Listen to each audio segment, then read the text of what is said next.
Hello again, and welcome back to Failure and Analysis. My name's Kevin Jordan, and today we've got another dev chat, Theorycraft dev chat. This time on Discord. So hopefully, you can hear everyone a lot better today. Let's jump in. Let's see. The topic today. We'll probably announce the topic after we get in there, so I'll wait for that. Let's jump in. Let's say hello to the gang. Chogbuck saved up to start hitting him with some big messages. There we go. Oh my god, the first thing I heard was Chogbucks. I love it. Yeah, you're in the right place. What a plug. Get your Chogbucks, people. How you guys doing? Yeah. How you doing? It's on sale. Great, we got your wish, Kevin. We're on Discord. What do you think? No, I'm loving it. It sounds so good. What do you think, Chad? Does it sound good? Holy cow. What a dream. Oh, and we got the audience thing too. Here. This is great. Mm-hmm. Nice. I love it. Oh, let me plug the link again in my channel for people that want to hang out. Thanks again for doing that. If anybody Discord, Chris. Yeah, no problem. Yeah, if anybody wants to join the Discord and join the live cast in the new fancy stage channel, you can ask a question later on in the second half of the show or join the conversation. Pretty sweet. Are we ready to kick this one off? Oh my god, everyone let's sounds go. Amazing. Let's go. I know, we're all here for real. No more phone on the table. Okay, so this is Theorycraft episode 8. Previously on Clubhouse, now here probably for good. Discord, where gamers play. We wanted to talk about influencers this week and their effect on gaming culture. And Chris, so you were saying you wanted to kind of roll with the original format for this one. Give us a little time to simmer on news and topical things before we hop into the meat. The big of the topic. episode. Yeah. I think it's cool to chat like kind of what games we're playing or things like that, and then move Mhm. into talk a little about like maybe some big news happening in the industry, and then go into the big topic. Yeah, I think that's a good format. Okay. What y'all been playing lately? I've been playing Oh, sorry. Go ahead, Kevin. Go ahead, Chris. Okay, yeah. I mean, I've been playing. I tweeted about this. I've been playing Apex Legends' new arena feature. They just released this, I think, last week or so, and they've seen a huge surge of players again, resurgence of players, which has been really good for them. And the feature, I thought, I mean, there's arena features essentially in every shooter game, right? Valorant or CSGO, etc. And I thought this one was interesting a little bit, though, because the way that they do the round structure is it's with like tennis. So you have to have a 2-round advantage over the opposing team to win. Mm-hmm. And so you can we had one game where we would win, then they would win, then we would win, and they would win. And there was like 8 rounds or something. And I thought that was crazy. And it was just, we couldn't figure out immediately like how it would work, right? Usually it's like the best of 3 or best of 5 or something. But yeah, I've been having a good time. I think there's a lot of heroes in the game that aren't really conducive with this format. Like there's one hero, Crypto, who sends out like a drone to kind of survey the area, which is really good in the battle royale, but not so great in an arena. So it'll be interesting to see what they do if they release heroes that have an edge in arena, or how the balance goes. Arenas, historically are always like really hard to balance for, because there's just a lot of pressure for the balance, right? Mm-hmm. I always remember hearing, for example, Kaplan having regrets of doing arena and WoW, just because it's so much pressure on the designers to have a razor balance for everything, which kind of can be a distraction for the broader game. Yeah. So it'll be interesting. The game. Yes, it'll be interesting to see what they do. What problem do you think they were trying to solve with that you got to win by 2 structure? Like, I haven't played Apex in a while, but do you think they were just experimenting? I just think they're just trying to figure out a way that's fair, that doesn't feel like you just get. They mentioned they did a best of 7 originally as the mode earlier, but then the problem was if you got steamrolled, right, it just felt like you're just sitting in match over match losing until you lost enough, right? And so they tried to keep tuning it for a good experience, which is admirable. But I think it's a little unintuitive of how it works. So we'll see what they do. Evan, you were saying before? Oh, yeah, so I've just been playing mostly WoW this last week. I've been leveling a character for TBC still. It's been slow going, but yeah, that's been fun. I've been playing a little bit of Nier Automata, which has been... Oh, you have? Yeah. And I've never played it before, so I just started this past like week and a half or so. And I usually play towards the end of my stream sometimes. So that's been interesting. That's so weird. I started jamming on that like a week or so ago. I was in Discord with Chris, actually. I just picked it up, I think, on sale over Christmas, and I decided, let me give it a go. Everyone's always talking about it. Yeah. And fuck, did I talk about this last week? I hope not. But, you know, like the first 45 minutes, there's just no save points. And, right. I didn't really realize that until I died shortly in, and then died at what I figure is the last boss of that. And I just don't know if I want to do it again. I don't know if I'm at a point where I feel like I need to push through that challenge for myself. Like I might just kind of move on. Casual ass old me that I am now. Right, but, right. Gotta get good. I did that on stream. I did the start on stream. To get good. Yeah. And I lost 4 times before I finally did it on the 5th time. I got one shot by the boss several times. And it sends you all the way back, and it's like a 45-minute experience. Yes. And people call it the tutorial, funnily enough, you know, like.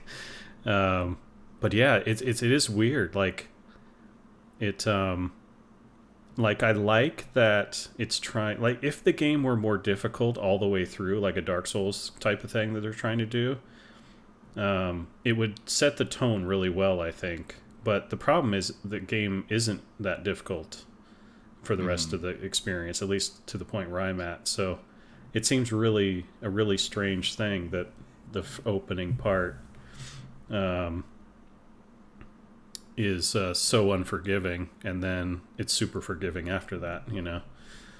But yeah, once you get past which is basically the demo, like this is what they released a long time ago, was the demo, was that first part. Once you get through it, you can save a lot more frequently, and it's not nearly as difficult. I bet. It's just weird that messaging is up front like that. Like, I think signaling the sort of game that your game is the wrong way early on is a real big... I mean, so at Clay we have Oxygen Not Included, which I was working on for a while. And it's a sim game, you know, it's a colony survival type game. But it's like, the word survival makes it seem like it's going to be super penalizing. Like, it's not a roguelike, right? You are sort of expected to fail. But for some reason, all the connotations of sim and survival, and just like how gray and barren it is, and the fact that your colonists are named duplicants, which to me meant, oh, they must be disposable. So they're like sort of supposed to die, right? Because they're just meat sacks. And so when I first started playing it or working on it, it was like, when something would go wrong, I was like, I'm supposed to just like, everything's supposed to go wrong. I'm supposed to die and kind of start again. But the truth is you can really roll with a lot of the more minor problems. But because I had it in my head that this was supposed to be a Dark Souls kind of experience, it threw me off. Yeah. Like, and it's tough when you have that dissonance between the art style of these cute things, and yet the game's really hard. But then when I think the game's really hard, I want to re-roll, but you're not supposed to re-roll because then you don't learn. And yeah. Anywho. And 2 games have done this messaging really well that come to mind. Darkest Dungeon has that little blurb at the very beginning that says, this game is going to chew up your dudes. Don't worry about it. It's part of the experience. So it sets a nice tone, because that is how it goes. And then the other one was Project Zomboid. And it starts with like the simple words of, this is the story of how you died. Like creating this expectation, of course, that yeah, you're going to die at some point. It's just a matter of time. So I like both of those intros. But yeah, you're right in that if it sets the wrong message, which I feel like Nier did, it's very weird. Well, good luck with the rest. Candace, did you have anything you've been playing around with lately? Yeah, speaking of meat sacks, I just finished... You always are, yeah. Remember, I'm keeping that tally. Speaking of meat sacks, I just finished Near Replicant of, and so I was actually going to. I downloaded Destiny 2 because Season 2 just went live, Mm-hmm. and my body is ready to let Destiny win me back over. Nice. With their returning player experience because I vaguely because I played a lot Destiny 1 and I vaguely recall getting to max level just for the story and mostly because I'm a Nathan Fillion fangirl. Um, Mm-hmm. uh, but I don't remember where I left off. I don't remember what my light level was. I don't even remember if I'm playing a ranger or hunter or whatever it was. So I'm just ready for that game to welcome me back and win me over. A little fist bump there because I'm also a Nathan Fillion fangirl. Oh yeah. Yeah, aren't we all? Is he still around though? I don't know. I thought wasn't there that whole trailer where his character died in the Whoa, trailer or whoa, whoa, something? whoa, whoa. Spoilers. Oh, There's a fuck. trailer. It's on Spoilers. YouTube. Okay. I worked on that game. I should know this like authoritatively, and I don't, because it was a later DLC, so it's fine. Also, the kid in Sixth Um, Sense, he sees dead people, so you know. Shit, dude, come on. Yeah. Next, you're gonna tell me like someone dies in Final Fantasy VII or something. Oh, It's Jesus. fucked up. Well, I mean, I just Um, majorly spoiled Near Replicant by saying, speaking of meat sacks, so. speaking, yeah, meat sacks ahoy. Spoiler craft. This is what this channel is now. Yeah. Cool. So Chris, did you moving have any towards news? yeah. So I mean, I made some notes of things happen this week. Kevin, I noticed you commented, I think, on some tweet about this, about the Ubisoft thing, wherever it was trending on Twitter, about how they said that only 26% of their revenue comes from premium games now, and the rest are service-based games. Oh, And wow. so this is kind of, I guess, another more evidence to the whole games as service being the future and all these things. And Mm-hmm. premium games are, you know, I think the clickbait here is always like premium games are over, but Right. I don't. I mean, Cyberpunk and God of Mm-hmm. War and all these games. I don't think premium's going anywhere, but Mm-hmm. I think it more speaks to just there's just more ways to monetize games these days than there was Yeah. 20 years ago. But I think it will impress upon people that are figuring out how to be the most profitable on how to structure their monetization. So that's the Mhm. fear, is that they move more towards the nickel and dime approach. By by premium games, you mean like a AAA single player one and done by the title, finish the game? Yeah, just kind of a box product. Usually is just like $60 or whatever it is. Even Valheim's considered a premium game. It's like it was what, $20-$30. And so it's just kind of just kind of the one and done. You make the game, you sell the box, and it's over, sort of thing, you know? So by premium, they really just mean the upfront price. Because if I bought a $60 game and then I pay for a bunch of microtransactions or a running battle pass or something in it, those are going under the services category. But the initial 60 might have gone into the premium category. Just is my guess. Okay. So I thought that was interesting. Mm-hmm. We already talked about Apex setting the arena mode, and now they have over 1 billion lifetime revenue for that game, which Wow. is really impressive. They also just released on mobile. The game was built by, I think, Tencent built the game. So EA had to deal with Tencent to help them build the game, because Tencent has legions of developers just Mm-hmm. waiting around, like, tell us what you want us to build. And so that's cool. And then I think the last piece of news, I suppose, unless like Candace or Luca, you guys have anything else, but I mean, the other one kind of bleeds into our main topic, which was, I guess there was a lot of drama over. You mentioned you've been playing the BC beta, Kevin, but I suppose there was some drama about. I haven't looked into it, admittedly, too deeply, but there was some drama around. I guess there's like a window of time where you can level up, and then after that you can boost. Is that the story, Kevin? Well, people are complaining about how long the pre-patch is lasting for TBC. I They're see. also upset about the boost, and they're also upset about the like special edition, which provides you with mounts and things like that sort of break the format. They're not just cosmetic, they're like level 40, 100% speed mounts. So the epic mounts at level 40. So, which has an impact on things like the Twink game and stuff like that. So, yeah, people are typical outrage, right, of what they see is like, and it's also like $70, Oh, and wow. so the price point is aggressive, and yeah, there's been a lot of outrage. Isn't that how horror movies start? Like you introduce something into an environment that had never meant for it, or like at least a really funny, like Back to the Future style movie, where like you go Right. back in time, but you give someone the winning lottery number or Right. a max level boost or And you something. go back into the future, and it's apocalypse because of it, right? And then like millions of children aren't born because these people Yeah. boosted instead of meeting each other, That's right.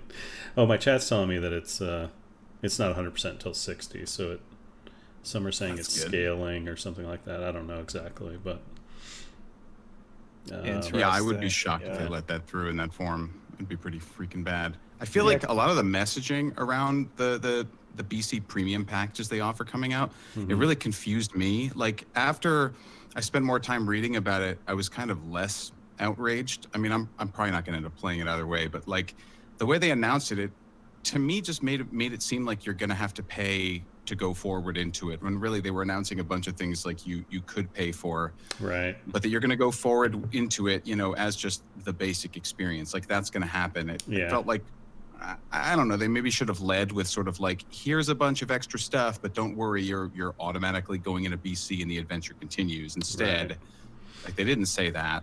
It's just like, apparently here's it's $140, It's a choice, but if you want both choices, you have to pay. So you can do either or. Yeah, but yeah, there's a lot of confusion and speculation, and of course the memes hit immediately, which cast more confusion on what's actually happening. But yeah, because I always wondered what they were going to do about the transfer over from Classic to BC. Like, were they going to keep them self-contained? Were they going to let people transfer the character and clone it? Yep.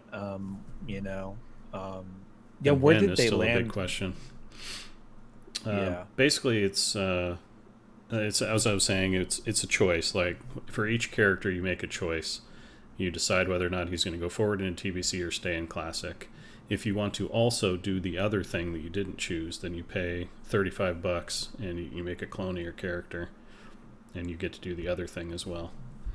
But yeah, I still have questions on like what are the limits on the cloning? Does it have to happen in a certain amount of time? And I go farm a bunch of Nax gear and then clone to TBC? What happens if I get to 61 in TBC and want to clone my character back to Classic? It raises a lot of questions I don't have answers to. Yeah. And the Classic experience going forward, I thought I saw the word fresh with them talking about fresh Classic realms, but they're not going to rerun the cycle again. I mean, if you're cloning a level 60 character, the idea is you're just going into a 1.12 patch where everything's already open. You're sitting at 60. It's just do you know what the Classic server looks like that you get cloned onto? Yeah, what's been done? Yeah, not sure. Weird. You just hang around the dead amusement park.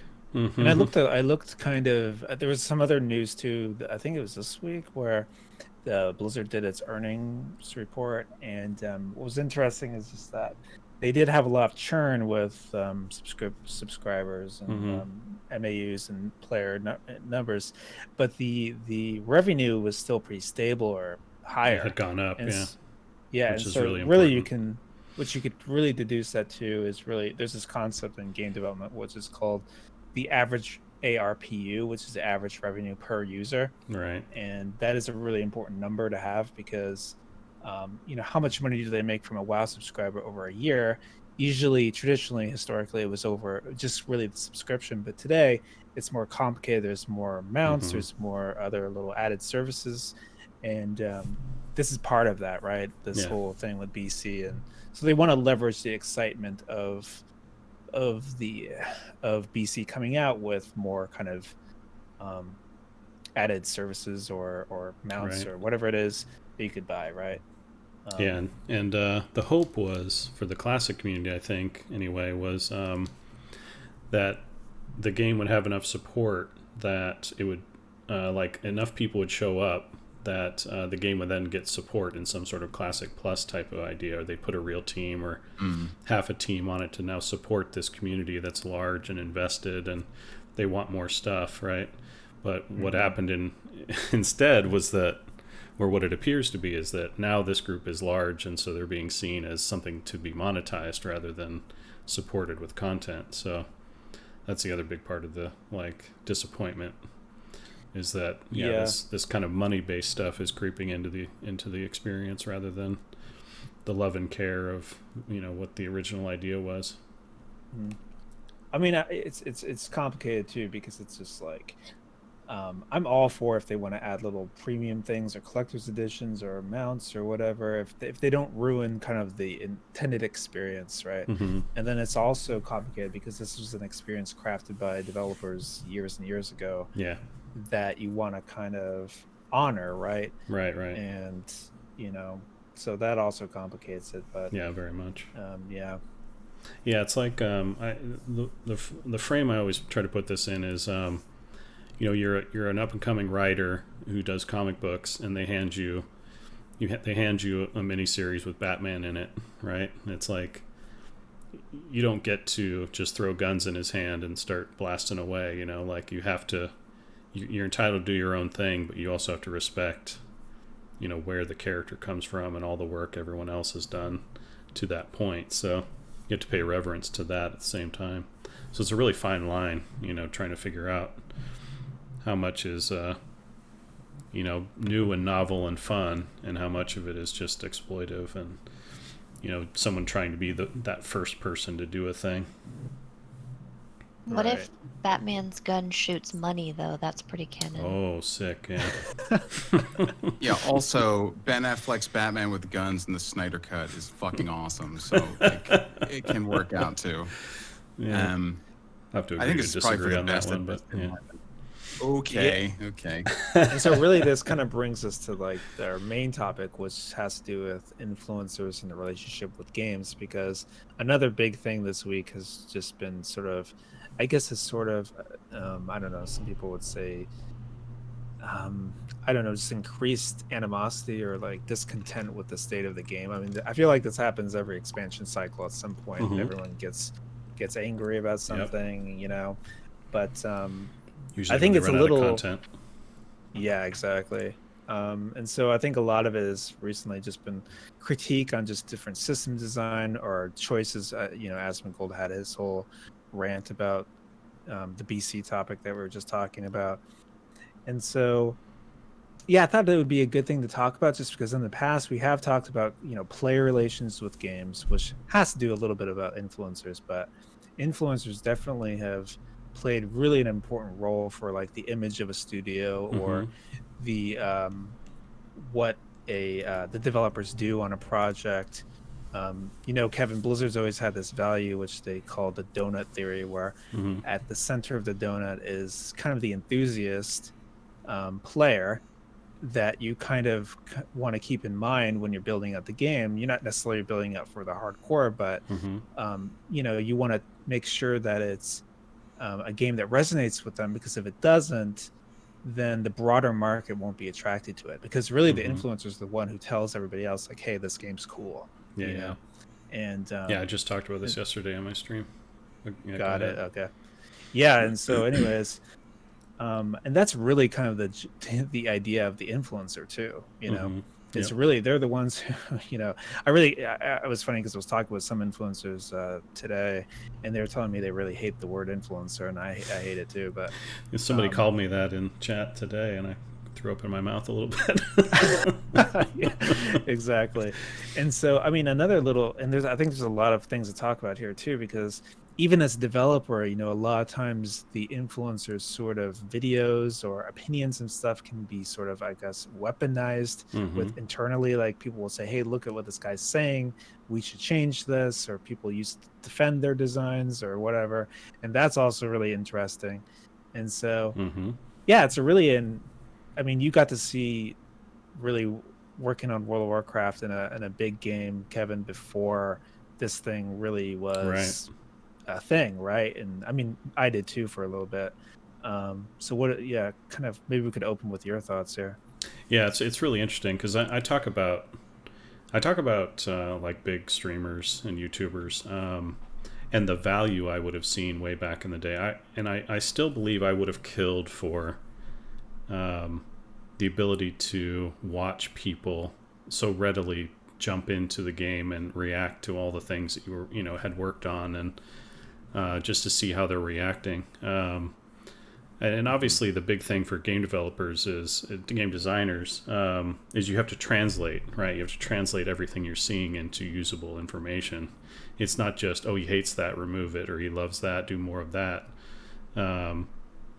It's a much more complex process, and so, but I still would have, it's like a focus group, but at various levels, and there would just be so much information you could pull from that. You could see how people react immediately to things, and also how their community reacts to their reactions, right? Like, because a lot of times there are times where Asmongold's chat disagrees with him, and that kind of thing. So that's also really relevant and important. But I would have seen so much value in that.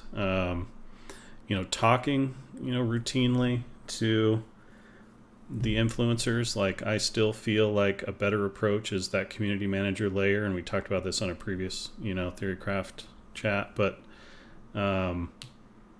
because at the end of the day, you kind of want game developers developing the game and community managers managing the community, and leveraging their strengths. It's very few people that can do both jobs exceptionally well.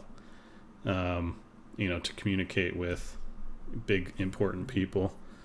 But I don't think the way that, for example, Blizzard is doing it is really effective or satisfying for either side of the exchange. When I think about, like, when you go to sit down and talk to somebody, like, in order to get satisfaction, you both sort of have to be reasonable people, open-minded, and there has to be a sharing of ideas that's kind of open-ended. But a lot of times those chats are just, everyone's already made up their mind. This is how we're going to do it. This is how we already feel about it. And so it's just kind of this exchange of, did they do what we want? Are they doing the thing we want? No, they're not. We're pissed. They're stubborn, right?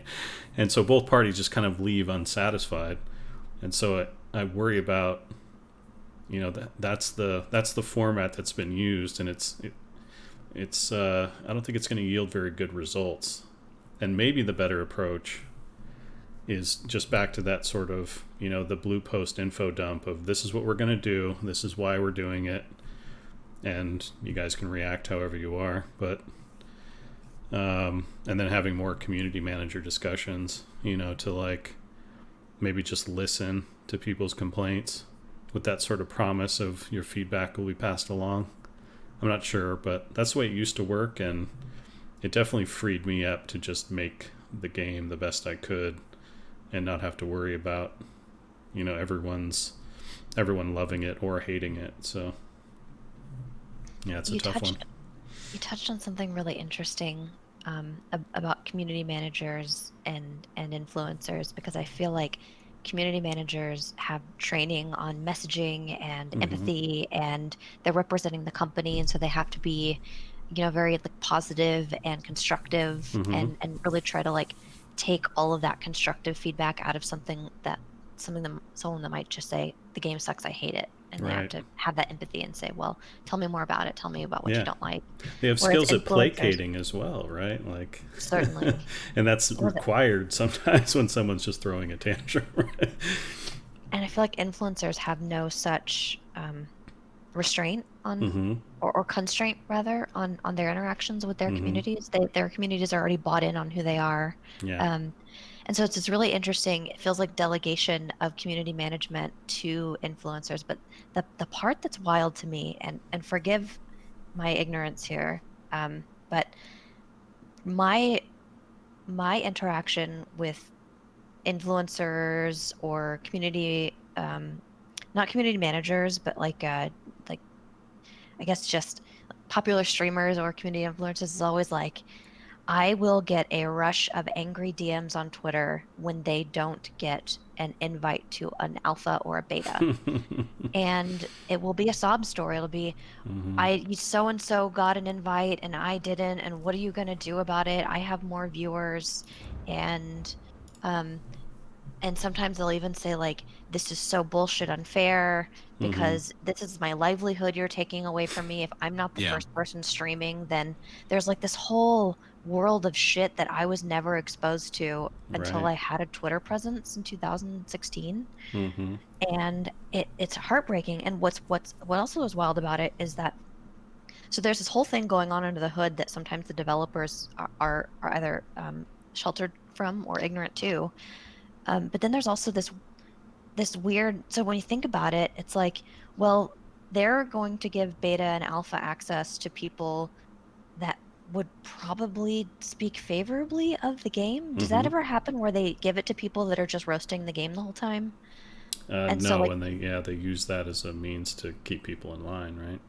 that's what I mean. Is it feels like the influencers then have to pay homage back to the title so that Mm-hmm. they Yeah. continue to get those beta invites, which is not necessarily the worst thing in the world, because it does cause people to, I guess, think of things from at least another perspective. But Yeah. it just, the whole thing is kind of weird and creepy to me, and I just don't. I wonder what it feels like to an influencer, or what is your opinion of all of that, Kevin, as someone who's closer to all of this than I am? Yeah, it's definitely a very competitive scene. Like I don't engage in much of it, but I always get this feeling that under the hood, there's tons of competitiveness going on between streamers, and in a lot of ways, it is a popularity contest. So it gets vicious, right? Like we've all been to high school, so and some of the same things go on, but. Yeah, on the flip side, I do feel like, let's just take Asmongold for example, who he has two channels. He's got his Asmongold and then he's got his Zach, RAR channel. And, his Asmongold channel has far more persona in it than his Zach channel, where he's just more himself. And so I think the worry for a lot of people is that they're going to interact with the Asmongold, who has tons of persona, but in reality, I think if developers actually sat down with Asmongold, he would be far more reasonable, because if you watch the Zach side, it's like he is very intelligent, he's very thoughtful, and I don't think he would take the opportunity to be crude and rude and like tell developers to their face that they have a dog shit ass game or whatever. Like I think it would be more productive than people expect. So, Okay, so maybe this is a little too zoomed out, but what I'm wondering is like the relationship between influencers and game developers, the effect influencers, the existence of them have had on game developers. mm-hmm. Like, do we think they're a net good, or do we think they're a net bad? Like, I feel like I'm almost prepared to say that it has been a net negative on game development. And that's not because I don't love all these influencers, because I do, but Right. I think there's that foundational tension there, because you have all the pros are somebody like you can just tune in and watch a player playing your game anytime you want. You couldn't do that 20 years ago. You had to fly Right. people in to focus test in the Yeah, studio, and it's expensive and awful. But the problem is that everybody who's doing this now is caught up in this like ecosystem of trying to kind of hustle and make a living. Right. So you have all the weird power dynamics in play of like, well, if I want to get beta invites, I have to play by the rules. You have, if I want to get people to look at my channel. I'm not saying that like, these characters purposely fish for outrage. Like, I don't think that they do, and I would watch them kind of no matter what. Yeah. But at the same time, that's what these platforms need. Like, that's Right, why right. everybody's thumbnail is insane reaction faces and shit, because it gets traction. And so I think that like, even if the feedback is really good, and you can question whether the feedback is really good sometimes because of how much of it is achieved by sort of this self-reinforcing consensus versus just like somebody's gut impulse. Like, after I've made the same rant 18 times, it's probably sucked like quite a bit of other stuff into it, and I don't remember where it started. I think that you're going to have people that you're just not going to really get like a very helpful representation of what's going on as a developer, because absolutely, yeah, you've got instant feedback, and the lag time on putting a meaningful change in sometimes is going to be a while, especially on a battleship like WoW. So if you focus grouped it and there was no expectation that like this was going to get turned around immediately, might be able to be chill. But in the meantime, the influencer thing is still burning the whole while. yeah. And so I just feel like those cycles are a little bit too fast for what a lot of game dev is. And so I guess I want to amend what I said. I think maybe influencers are net bad for AAA game development, because you can have an instant reaction and you're never going to have like a really instant response unless it's like racism, Hong Kong, like something else going crazy, you know? And so you're gonna have this community that's just kind of left hanging the whole time. In the indie space, it probably works a lot better because they can just fix shit, you know, at 1 a.m. when they want to, and they don't have to run it by anybody, you know? Well, I think the indie take that you're talking about is interesting because, you know, think about it. Why does indies usually have better time with the influencers? I think a lot of it is because most smaller teams are really kind of structured to where most of the development, they don't have CMs, they don't have all these departments there. They don't have like these media training. It's all shoot from the hip sort of thing. And most of the developers are very frontline focused, where they're talking with players already. They all just chat with players on Twitter. It's so like casual, you know? And I think that's kind of what players ultimately want, is they want like an authentic sort of casual conversation with the developers. They don't want to hear like this packaged marketing from a CM.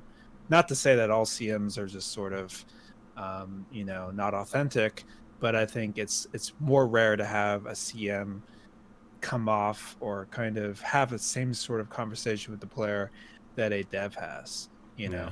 A lot of this is scale too.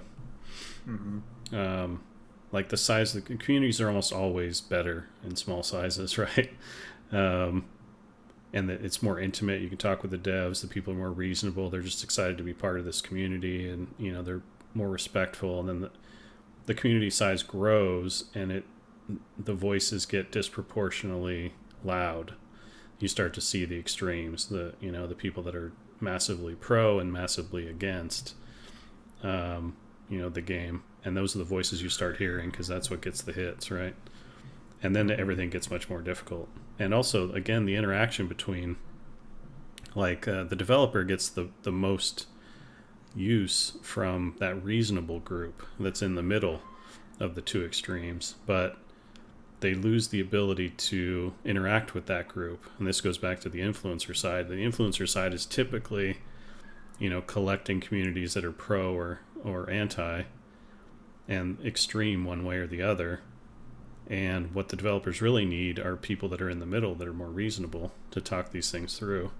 But they have trouble accessing that group, and that voice sort of drifts away. So yeah, and a lot of that's just scale. So I think the indie guys, they benefit from that small scale quite a bit, and it can be really constructive and useful. And then you kind of get past a tipping point where it becomes more formalized, and they roll out the community managers and the pre-canned responses, and the community at the same time is getting more extreme in its viewpoints. I'm still trying to unpack what Lucas said about it's inherently it's a net negative because of the instant reaction. And does that go hand in hand with the scale problem, where like there are many instant reactions and it's maybe hard to sort? Or yeah, I just don't understand why that was inherently bad. The instant reaction is usually emotional, right? The first thing you do is react emotionally when you hear something, and then you calm down and you start thinking about it rationally, unless you've moved on to the next thing that you're reacting to emotionally, right? So today's day and age, everything is just bam, bam, bam. You always have access to some new thing, to some new drama or whatever. And so a lot of people get stuck sort of going from emotional response to emotional response, and they spend very little time after that emotional response stage to think of things through, to employ empathy and, more rational thought and things like that. So, that instant reaction sort of culture can be a net negative. Yeah, And that's not even really what I was saying, but it is also true. So thanks for filling that in. Well, so what did you mean though? Then I'm curious. Well, I guess what I'm thinking, I'm just trying to say that there's like a platform level, I think, problem here, which is that the influencer's goal is going to be to stay alive and thrive on their platform. And this is like the same, it's like the same problem that, you know, takes root on Facebook and Twitter. And like, if I mentioned radicalization here, I just want to make it clear that I don't think that, you know, like game streamers are like driving people into QAnon or whatever. But what I mean is the nature of the platform is you need to get the views, you need to get the subs, you need to be creating content. And so I think you're going to find what's sort of working and you're going to kind of lean into it. And it's really only when you get a lot of heft to throw around, when you're like, you know, at say Asmongold's level, that I think that you can really break out and start to have these quiet, authentic, you know, iconoclastic moments, because you don't need to really be in the graces of Blizzard or anything like that, because you're fucking number 41 on Twitch. You know, for every hour Asmongold streams, I did the math on this earlier because I was just curious. He generates like 37,000 hours of watch time in the last 30 days, which is like, so it's like irresistible for companies to want to tap influencers like this, because if you're an indie developer and somebody like that picks your game up, like what a force multiplier, especially if you didn't have to pay them for it. So like, they're not going away. It's a force to really be reckoned with. I just mean, is it good for game development? I just think or bad? Yeah, I think focus groups honestly worked pretty well, is I guess what I'm trying to say. Like, if you have a measured space for the developer to watch people playing and let them form their opinions, that's cool. But if everybody starts getting so loud and tweeting at Blizzard customer support and shareholders catch wind of it and shit so fast, then there's this temptation to put the fire out immediately, and you may not even have time for a more thoughtful response. And I think that could maybe hamstring development if that's the kind of loop that you get into. Yeah, do you know what I mean? I would say that it takes, again, there's that translation element, like trying to translate what they're saying and how they're feeling and how they're acting and how they're playing into usable information. And that gets harder and harder as they throw more persona and more extreme viewpoints into it, you know? And then at some point, I think the information just stops being useful altogether. You know, if they're just constantly saying this game sucks, I hate it, right? That's not usable anymore. But so the job definitely gets more difficult as a developer. I will also say though that yes, what you said is 100% true. There's a lot of nuance there, especially if you befriend anybody in the community and then suddenly now they're accessible, or the developers are now accessible to them because of their friendship through you, and there's all sorts of weird stuff there. But I have to say though, zooming in a little bit, as an individual contributor developer, I have to say that influencer culture was revolutionary to me and the way that I did my job.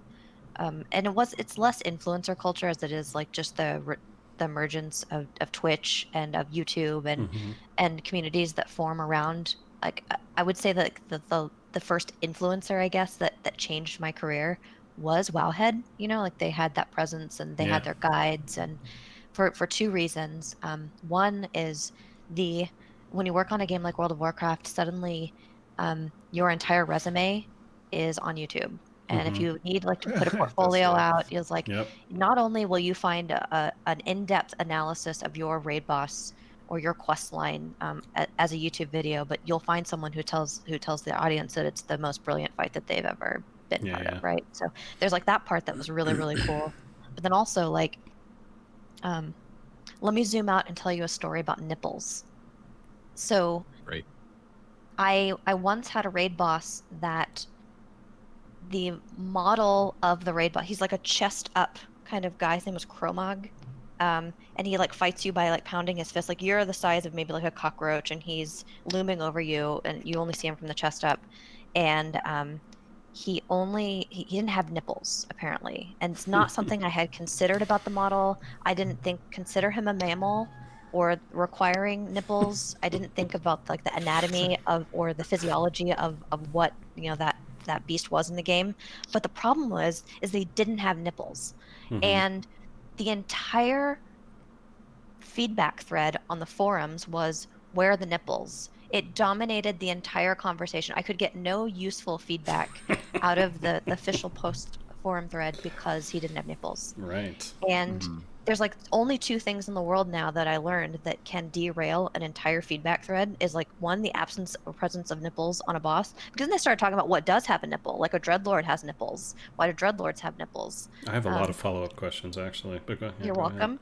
And then also, or like if the hitbox is wrong. If you fuck up the hitbox on a boss, that's the Right. only feedback you're gonna get on the whole thing. And so like eight times before it goes live, you make sure that the hitbox. Anyway, so my point is not just that I wanted to talk about nipples for a long time. It was that like suddenly I have access to the stream of consciousness thoughts of anybody who is playing the game on Twitch, right? So whereas like if I was as someone who made raid bosses, if I wanted to hear what people were thinking or if they as they were trying to figure out a mechanic of my boss, like one I'd have to rely on them saying it in /say. I didn't have access to their like Ventrilo back in the day or their TeamSpeak or whatever, but like now I can just tune in and I can hear people say, does Right. it do this? Does it do that? And I can hear like all the wild postulations they have of like what the boss does. So anyways, long story short, I thought it was great because suddenly I had this lifeline to the player that I Yeah. didn't have before, should I choose to opt into it. Yeah. That's what I would have found amazing as well. Yeah. And I know like a lot of developers who have moved from service games to like say incubation teams, or they move to like closed development teams that they don't have a lot of players seeing the stuff they make day to day.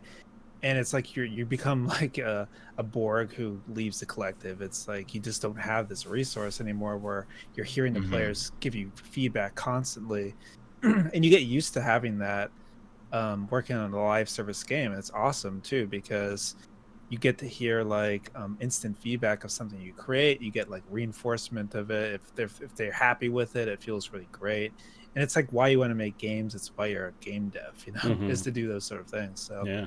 I also wanted to say if anyone wants to come up to give their take on the topic, which is the topic is influencers and their effect on games, go ahead and raise your hand in Discord.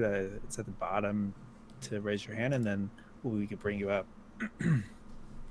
But yeah, So- big question go follow up ahead. is the harpies. They have boobs, but they lay eggs. So are they just for show, Candace, or do you have any knowledge of this? It's something that my stream has been obsessed with recently. Stupid, It's, sexy harpies. Yeah.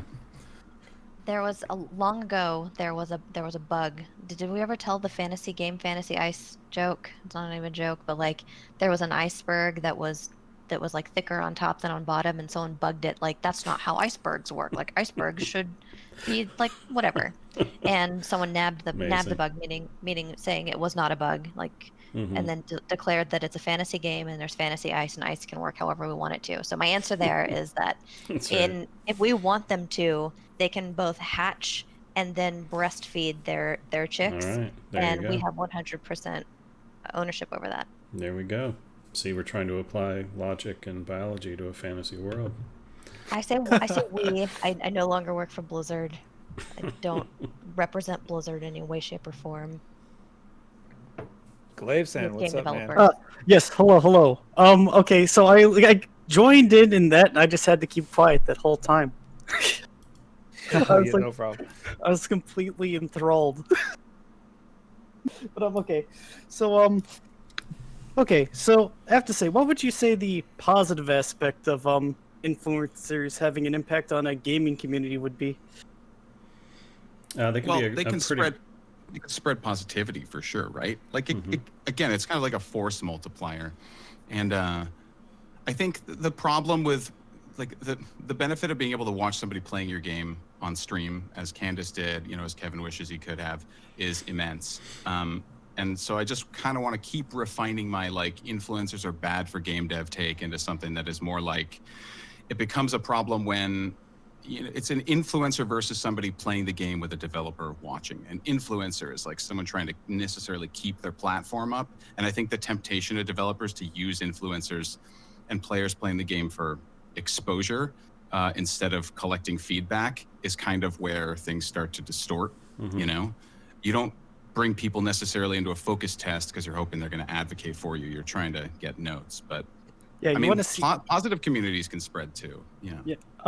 Yeah, and you're trying to see how the player actually engages with the game as opposed to how you think they would engage with it. Mm-hmm. Yeah, it's true too. Alrighty. Sorry, Kevin, what were you saying about positive communities? Because you have a really warm one. Yeah, I was just gonna say, like, I'm curious because I've only been on Twitch for a short time, but like for people that watched Asmongold when he was, first starting to blow up, I like to imagine a time where he was generally more positive. From a percentage standpoint, he spent more time being positive and less time negative, and that has shifted a little bit potentially, or was he always sort of like, disgruntled, right? Like, because I used to watch a ton of them in 2016. It was like kind of a little more of like degenerate because it just could have been, but I don't think it was more negative. And also Legion was so exciting that everybody right. I remember him being really hyped. Like he was just jamming Maw Souls plus 10s nonstop every day, and he seemed pretty into it because we all were. So it's tough to say like has he shifted because it was also a different time and place. Yeah. So that was the other thing I was going to say is it could also be just sort of the finger on the pulse of the community and how it's feeling. And there are good moments and there are bad moments, and developers can take note of, which way it's going, and, that can be useful information. Not to cause people to panic or get upset about the way things are going or depressed about the work they're doing, but yeah, it can also just be a metric for the emotional responses to things, which, if used appropriately by the developers, can, again, like hopefully influence the way they think about things. Not necessarily one-to-one. There has to be that translation again, but yeah, it can be very useful. For what it's worth, my opinion of Asmongold was, and sorry for like simping Asmongold, but I feel like he always gives very thoughtful feedback, and I think after as many years as maybe I've had listening to people say like she should be fired, give this guy the promotion but then fire that guy, Right. and I was both of those guys, like in the thread, like fire the guy that did this boss and then whatever. They only learned... wanted to fire you? My God, they were asking for me to die in a fire while being hit by a bus. Right, they've gotten so nice these days. Combo. Yeah, they're so I've nice had that nowadays. But so I learned to kind of tune out the emotional aspect of feedback sometimes, and so I think like obviously the worst feedback you can hear as a designer is your game sucks for two reasons. One, it's negative and it hurts, and two, it's not descriptive. I don't know why does it suck. It's also it's useless. That's the big problem. But then I also learned to tune out that your game's amazing. The boss fight was fucking amazing. It's the best one I've ever fought, and I'm just like, cool, thanks. Why? Like, I want to know. And so what I love about Asmongold is that even though he'll have a feeling that he has, it's either positive or negative, or he's hyped or he's mad, he'll always go into why, which I always find that way more useful than just like hype beast or pain train. Yeah, I mean, both him and Bellular, I always thought could be designers. Really, they had like really good, thoughtful takes on a lot of things, and you could tell they think deeply about an issue or a subject. And I think the other thing too is when I was I forgot, I think maybe it was on your Discord, Kevin, someone was talking about how it feels like Bellular is just always dogging on the game or whatever, but I think and I mentioned like on aggregate, really Bellular and probably Asmongold, most of their feedback or most of their sentiment of the game usually on stream and stuff is positive. Absolutely. But everyone will focus on a negative, even if it's like 3% or whatever. Well, that's why the Bellular thing got so much play, because of the shift. Like he's never been like that. So that was such a shock to everyone's system that Bellular went uncaged, right? Yeah. But exactly. I think part of why they are so reflective in their feedback too is because they have a genuine love for the game, as opposed to other influencers that tend to just be playing the game to get the views, etc. But I mean, I think the key with influencers and always the most popular ones, I think why Asmongold is really popular. Yes, he has this whole persona that people think is funny, but I think really a big part of it is he's authentic. He says what he thinks. He says what he really feels about the game, whether it's good or bad. And people in this era, they're really attracted to authenticity.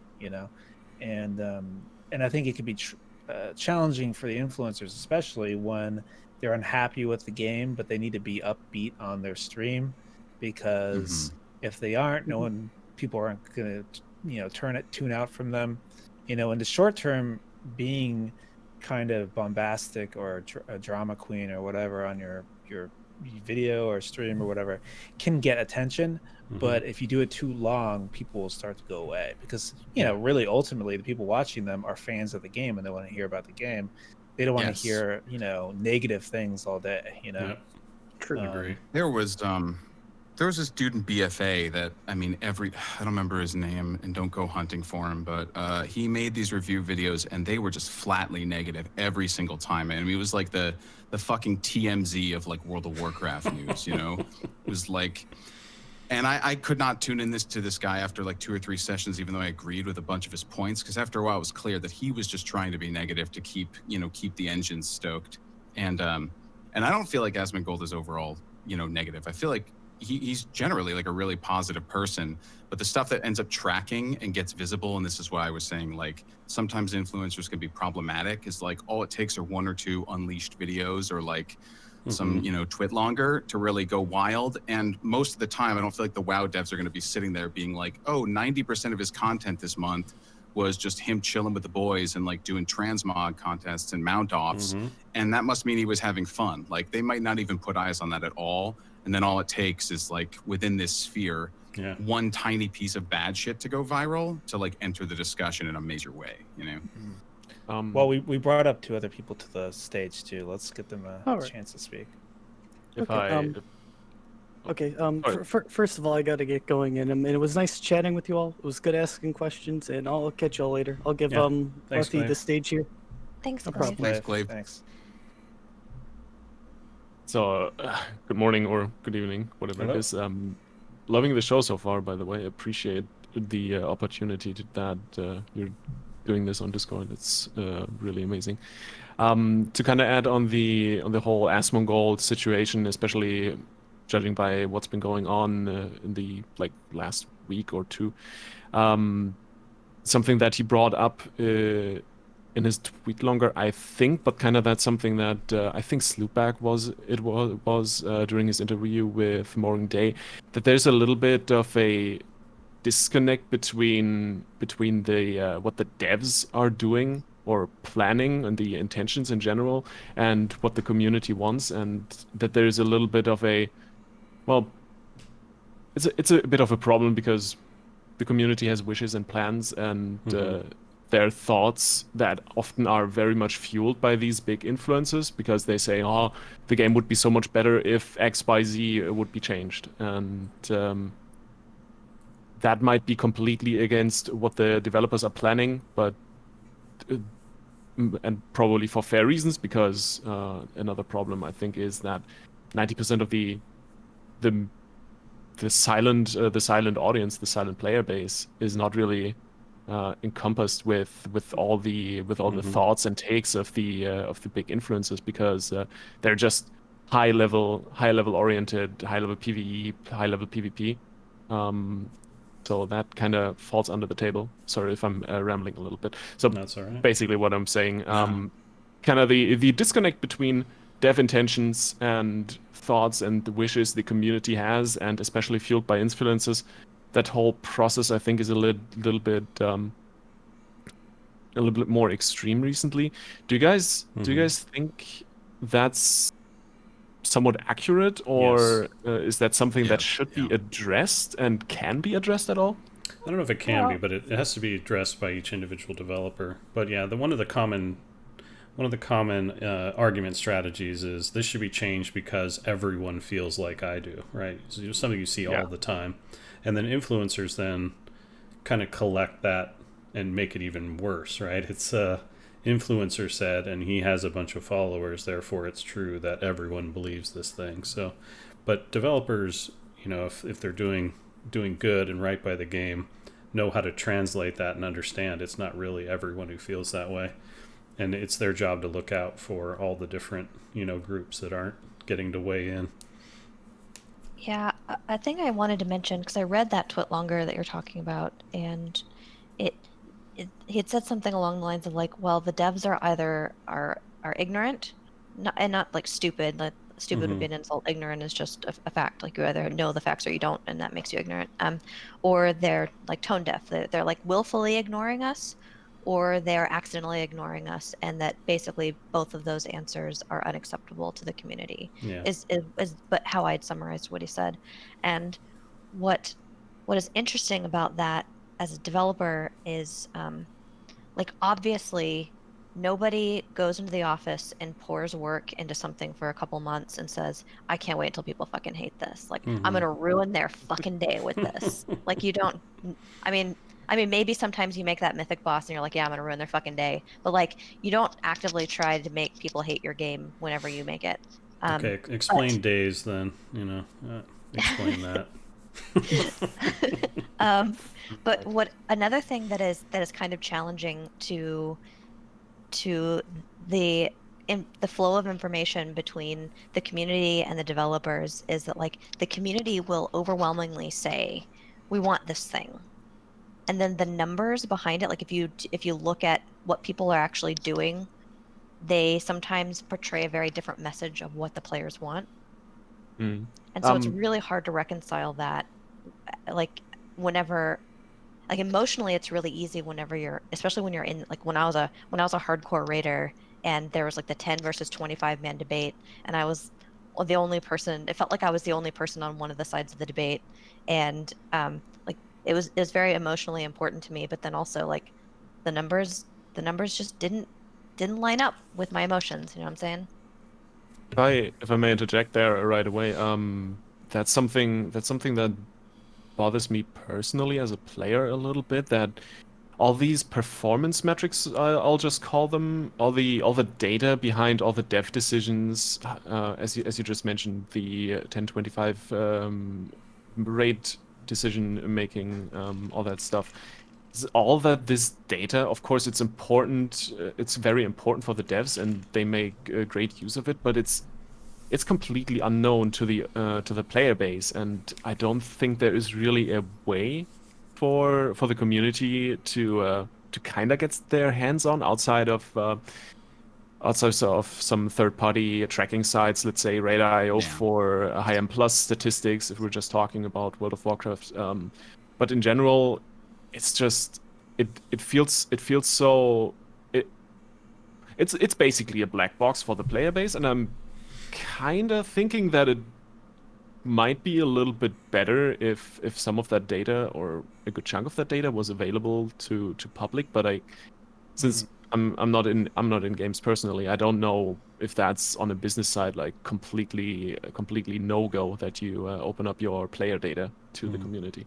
Well, I actually I want to just defend what I said really quick though, and I wasn't saying that you're wrong because the numbers tell you you're wrong. I'm saying that there is that it's really hard to make an informed decision when you don't know which data to go with, if that makes any sense. It doesn't mean that the community is wrong just because, I don't know, if everyone's saying I want chocolate ice cream, but your vanilla sales are through the fucking roof, right? Like, well, what if we don't have time to make both vanilla and chocolate ice cream, that kind of stuff.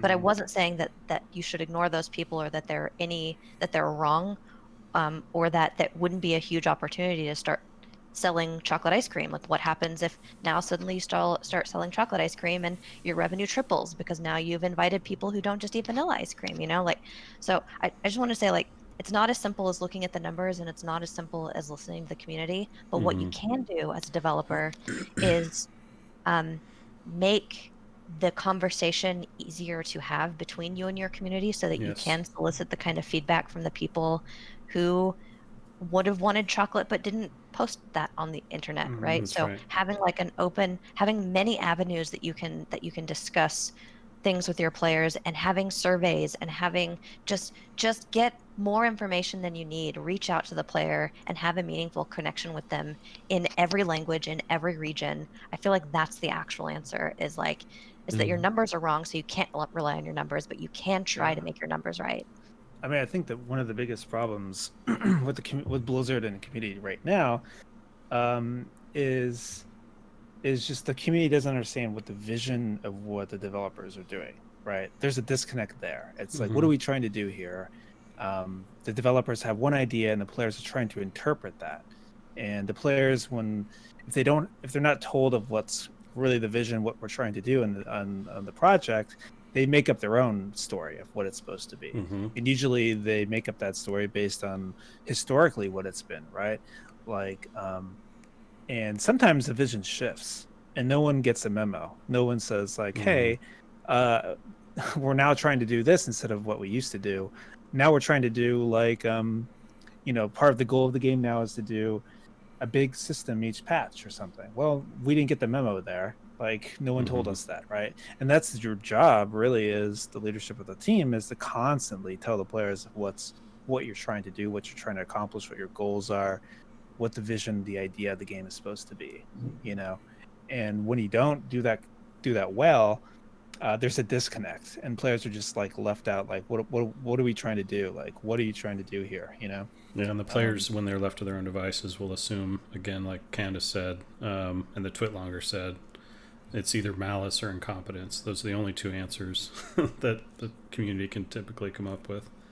Yeah, and as we've discussed before too, is that really ultimately in the best interest of the player is not that the developer's necessarily listening to the player. You don't want them to just do everything the player says, because really the game is an art and it's being made by the developers. You want them to be able to have freedom and agency to do what they feel is best, and so, but what you want to have is just being able to understand what they're trying to do and what their goals are. I mean, I think that's really it. And it sounds easy. It sounds just like, oh, you just tell them what you're trying to do, but it's something you constantly have to keep repeating yourself and doing all the time, right?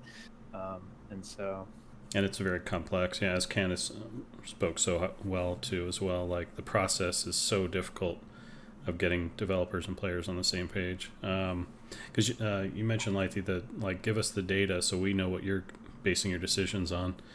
But the data is really complicated to actually use for a developer, and it can be even more complicated for a player to be able to use effectively. So there's so many ways to interpret data that if the data were provided, a lot of times people would just use it to prove whatever point they were trying to prove. Like 80% of people hate chocolate, and it's like, well, that's not true. They just prefer vanilla to chocolate. They don't hate chocolate.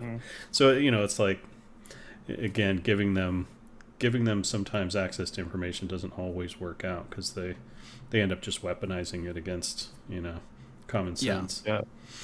That's a great point. They're not willing to have their minds changed. It won't really matter either way. I mean, I could see the data, and if I'm feeling like, well, I'm still not having fun, then I don't really care about the data, because the net result is that, like, if you're using the data to drive you, it's wrong because I'm not having fun, so there. Right. And likewise, developers could dig in their heels about the sort of lightning rod of community sentiment that accumulates behind an influencer that makes it over to their desk. They could just feel like, well, this like aggregate kind of mad consensus about this one thing is wrong because I'm the vision keeper and I have things they don't know.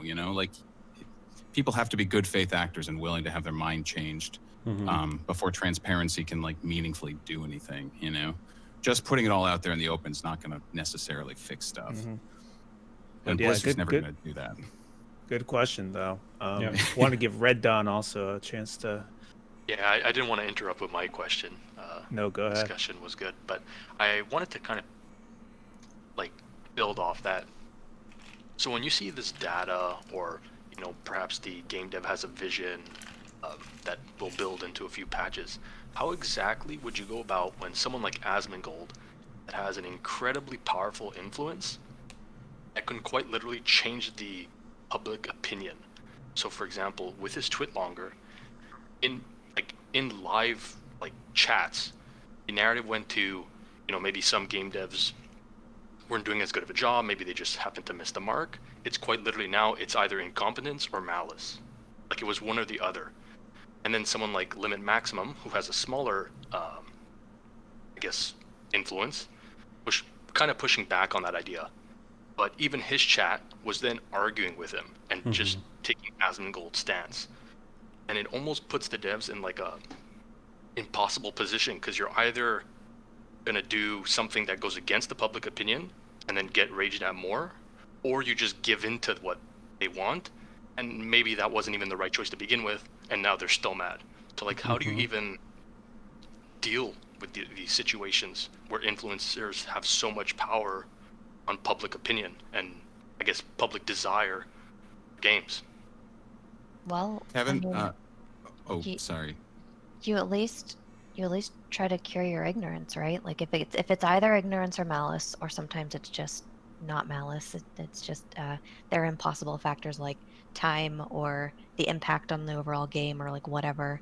But what you can do is listen, and you can attempt to cure your ignorance, and even sometimes when you can't make the call that the community wants for various reasons that you may or may not be able to like expose publicly, you can make the community feel heard and give a thoughtful response. And there's sometimes too where it's not as simple as it's malice or it's ignorance. A lot of times they had an idea that they thought was cool, people thought it was cool, they tried it, didn't work, and that's it.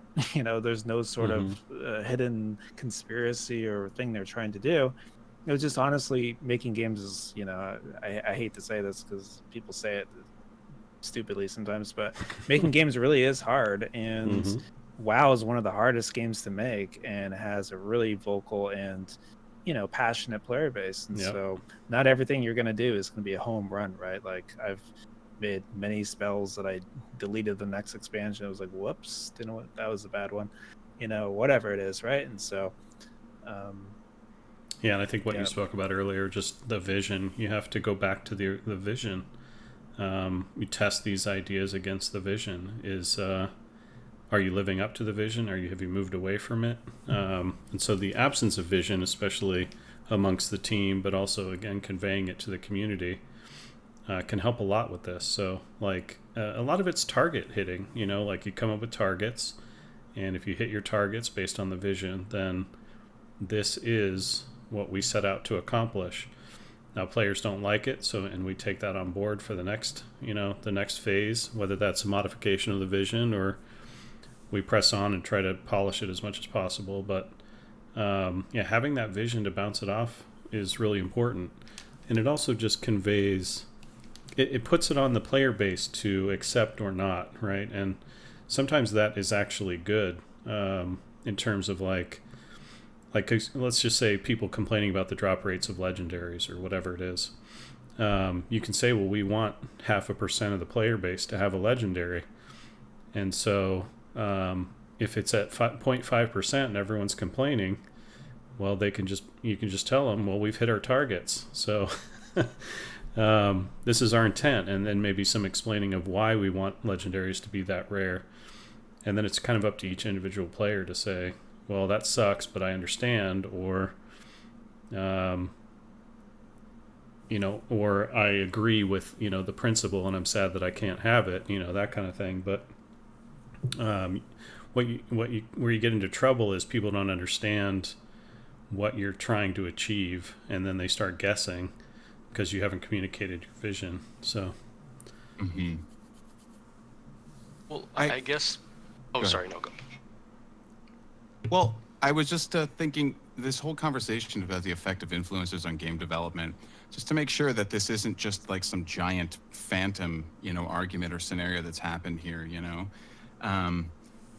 Can any of you attest to a situation where actually something happened because of an influencer and you decided we need to make this change from a development perspective?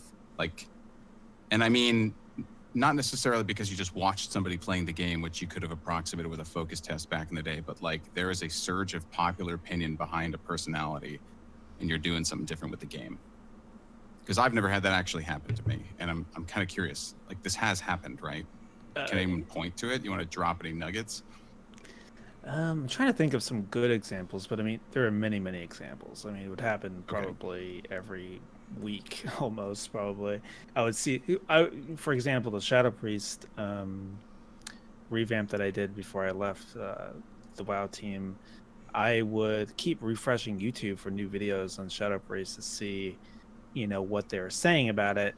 And there's a lot of really great feedback of like, this talent's not hitting the mark, or this one is just like, I don't, whatever, this thing's too overpowered. Or I watched people play through a dungeon and everybody was using the same talents. And I was like, oh, those are probably broken, right? And so I changed those. And so, I mean, that's kind of how I used to design things, is basically just implement it, wait for a patch, watch people's reaction, watch them play it, and change things, and then rinse and repeat. And really, I mean, a lot of Candace could probably speak to encounter design works the same way. And really internally with QA and UX, you kind of do the same thing, right? I would love to be a little bit pedantic about something Luca said though. Whereas yes, it's very Please. true that the smart thing to do is to listen to your community, um, find the good bits and the sound arguments that appeal to both like logic and the vision of the game, and then make thoughtful changes based on that.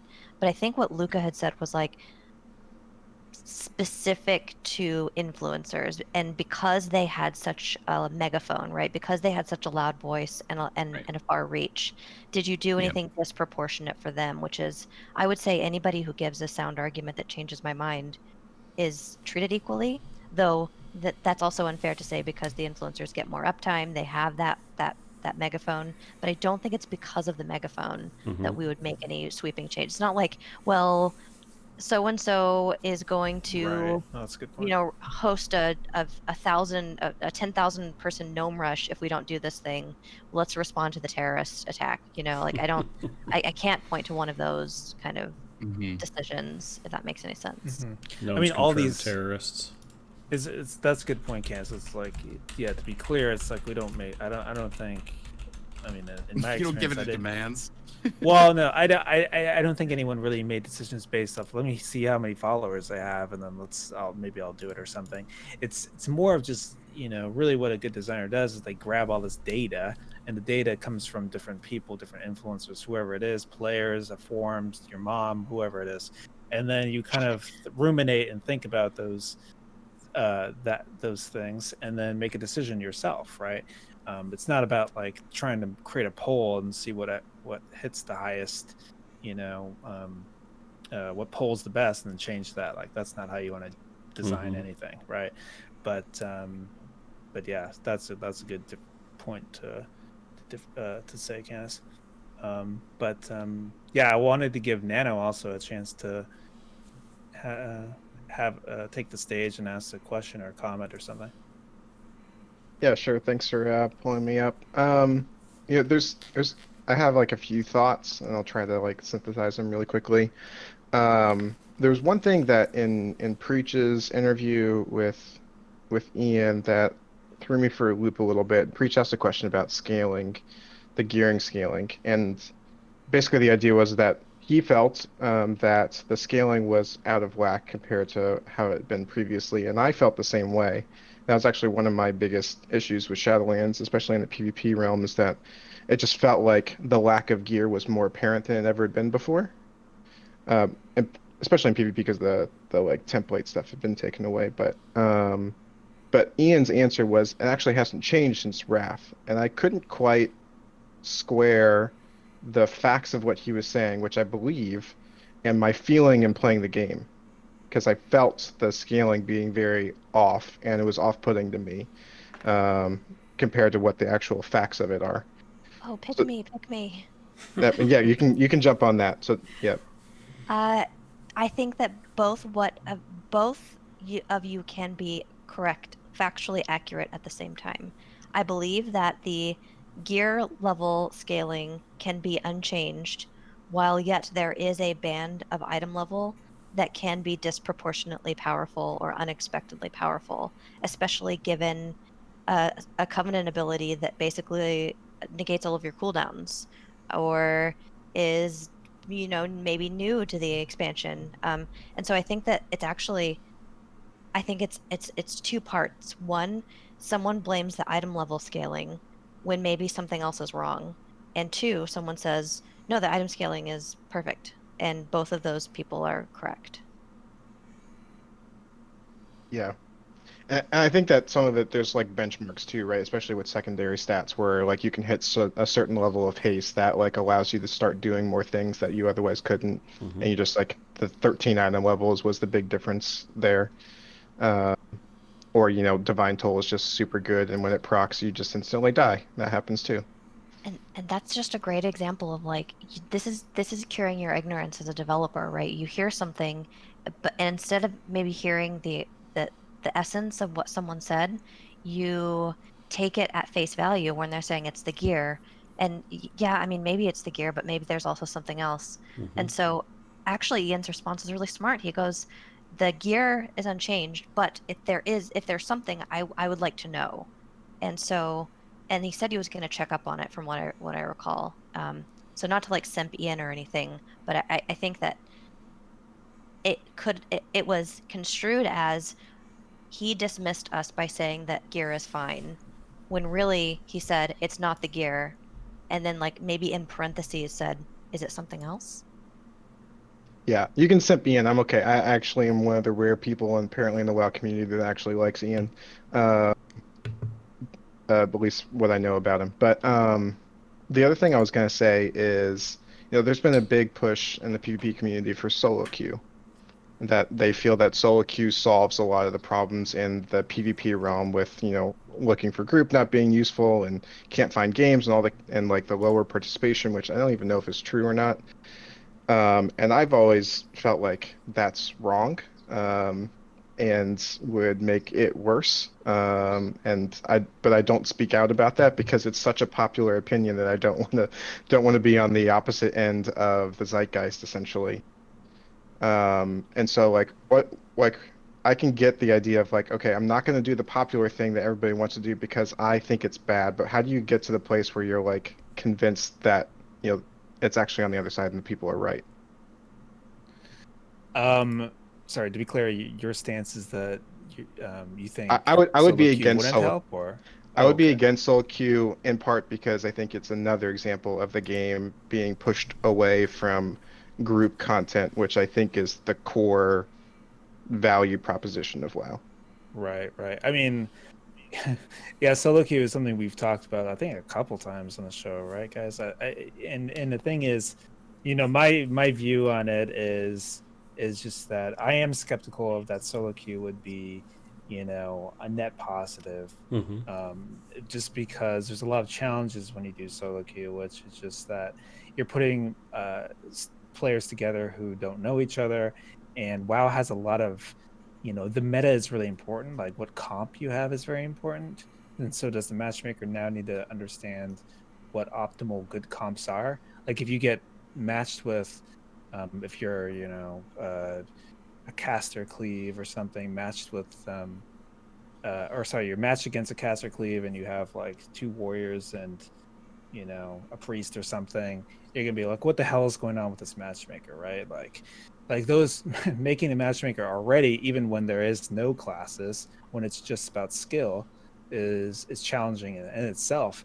And now you're adding this whole dynamic of compositions and all of that. And so I'm not saying it's impossible. I'm not saying that it couldn't be done or couldn't be positive, but I'm skeptical that they'd be able to implement it in such a way that there wouldn't be a lot of drama and distaste for the implementation. But and I think ultimately, what you talk about in terms of group content, I notice a lot of players, they're very um, they sort of think that the LFR and group finder and stuff has negatively impacted the community effect of the game, Mm-hmm. in terms of like I play with my guild, or I try to create communities, or it's all about creating relationships to form groups and stuff like that.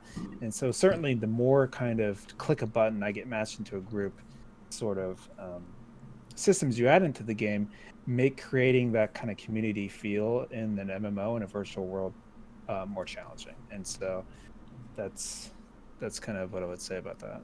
Yeah, that's kind of where I'm at with it. Bouncing it off my old school, sensibilities. I think a lot of people want to join solo queue because they want easier access to the gear that comes out of arena, and bypassing the social, element of it. That's sort of a requirement now. Like, you have to find a partner, and I would say it's more important in this case that the social design leads people to wanting to form groups and putting in the work to be social and in order to get access to that gear. Now, obviously, retail has gone a different direction for many years in that sense, with Dungeon Finder and LFR and all those things. But I don't think another system that promotes antisocial or solo play is the right direction. Mm-hmm. It's also not even just about the detraction of the high level goal of an MMO, right? Which is to bring people together and give them content to do together and have those memorable stories that you tell about the games that you play. But it's also would a solo queue experience be an experience that WoW would want to put their name on, or would they need to improve on the experience? And what trade-offs would they have to make solo queue into something that was a world-class AAA experience? And would that be at the cost of the people who choose to do it with a community? For example, if the easiest way to get the gear is to just log in solo queue, grit your teeth and bear it because you hate it, but that's easier than waiting for your best friend to log on. Maybe now those two best friends don't get to play together anymore. That's right. And again, I keep making like the social problem, but like it's also just about, would the solo queue experience be palatable and good, and if not, then what would it take? And so if people want to have a conversation about that, that would be really constructive, I think, of like what is the ultimate solo queue experience, and what do we think the ramifications of that would be on the game. Yeah, well said. All right. I don't want to monopolize time. I want to ask one more question real quick. It's not a quick question, but is the scope of WoW too big now? And I'll give an example with 9.1 here. Is that it seems every piece of the content except for maybe the mega dungeon of 9.1 is wrapped around the story of where we're going in the Shadowlands. And it seems like, from my perspective, that having it all wrapped up in the story does somewhat limit the ability for you to put out new content. So maybe like a mini raid or extra dungeons or something like that. So in general, like, is the scope of WoW too big to produce content on a regular, more consistent, faster basis these days? Yep, good question. Yeah. I don't know. You're saying, is the expectation of story content the bottleneck for other things that might otherwise be done? That's my perception, is that all the content is wrapped up in telling the story. Like, the raid is the story, because I mean, we're going to kill Sylvanas, right? Or do something with Sylvanas. Like, you can't release the raid without having the rest of the story going along with it. And so is that whole process kind of hampering the ability to get content out? Yeah, I mean, you're touching on one of my sore spots too. It's just like, well, I mean, my view is just that the story in MMO like WoW should be focusing on primarily is the player's story, and try to downplay. I mean, it's okay if there is a story in terms of characters in the game or some world events and things going on. That's all great, but that should kind of take a backseat in terms of what the player's story is, right? But and you're right, definitely, that the bigger and more important and more serious the story gets, the more kind of it starts to say, well, you can't add that feature or that idea or that thing because it doesn't work with the story. You don't want to get yourself in that situation, because then it really hampers the creativity of the team, and they can't really do whatever they want to do. If it made sense for the player, it made sense for just the game. Blizzard's value is gameplay first for a reason, not narrative first, right? And so and there are other studios that are narrative first, and that's fine. Like, for example, The Last of Us, the Naughty Dog, right? They have a lot of games where Mm-hmm. if you go work at that studio, everything has to do about, okay, what is the character? What are they thinking? What are they doing? It all wraps around the narrative of the characters in the game, right? And so that's fine for games like that. But is that really supposed to be what WoW's about? Maybe it is. Maybe that's what the game is more about these days, right? And again, this goes back to what we were talking about earlier about the vision. Like, tell us, is this what the game's about? That's okay, but just tell us, right? Yeah, another part of it is just, nowadays we have 5 different avenues for collecting gear or whatever it is, and they're all competitive in some way, or interrelated. So people feel like they have to go to all these different things to do all the things. So, in sense of like scope throughout the story for a minute, and it's like, okay, we have this raid ready. It's like a little raid, but it's going to bump your item level. How are you guys going to feel if we do the raid and then a few months later we do the other 4 things where you can get comparable gear, which is the sort of horizontal versus vertical progression? How do you think that would go down with the community? Would they be like, oh, this is lame, they put out 4 more things but nobody wants to go there because our gear is already maxed from this other thing we've been grinding? Or do you think they'd be like, oh, sweet, just random more fun things to do, and we're not getting any new gear, but that's fine because they're fun to play? So it's a tough way to... Now they've got this system where they kind of have to package, or at least in their minds they feel like they might have to package all 5 of these things at once, which is a much tougher thing to do. What Kevin said is absolutely true. And what I also wanted to add to that was that there's this thought that is prevalent that is not actually the reality of game development, which is like, you made this thing and that cost us this. Like, you made this scenario and it cost us a raid tier or something like that. And Mm-hmm. whereas largely, especially with story-based content, that is just wildly untrue, because there is a team that is dedicated to telling the story. There's a team that is dedicated to making the raid content, and there's very little overlap. There's maybe some art overlap. One of the things I would like to shine a spotlight on, though, is the fidelity of the game creeping up over and over the course of the last 10 years, right? Everything is now, the whole storyline is expected to be VO'd. There's cutscenes, there's in-game rendering cinematics, and those things take so long that you have to plan them months, if not years in advance to get them done.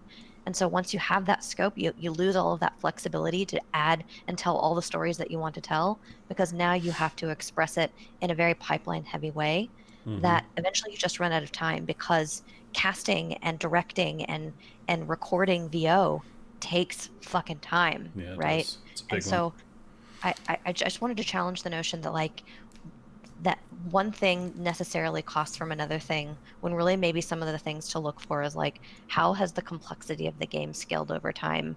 What do the players expect now? They expect VO from their main characters. They love to hear Solanus's voice. They love to hear the brand new character, and guide them through the first zone of the expansion.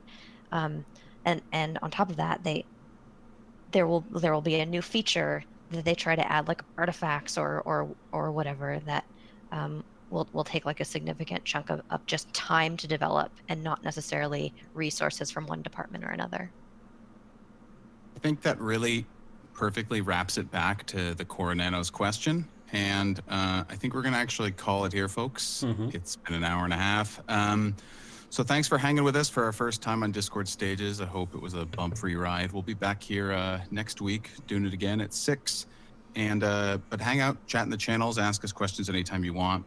We never go offline. So we'll see you all next week. Thanks, guys. See you. Thanks a lot. Thanks everyone. All right, guys. Thanks for watching. I really appreciate it. Hope you guys enjoyed it. We bounced around a little bit and got into a lot of some interesting topics, but I thought all of them were pretty fascinating. Hope you guys enjoyed it. Why don't you guys plan a picnic and take my like button out for a nice, relaxing picnic lunch under a tree, if you would. And I really appreciate it. And we'll see you guys next time. Thanks for watching.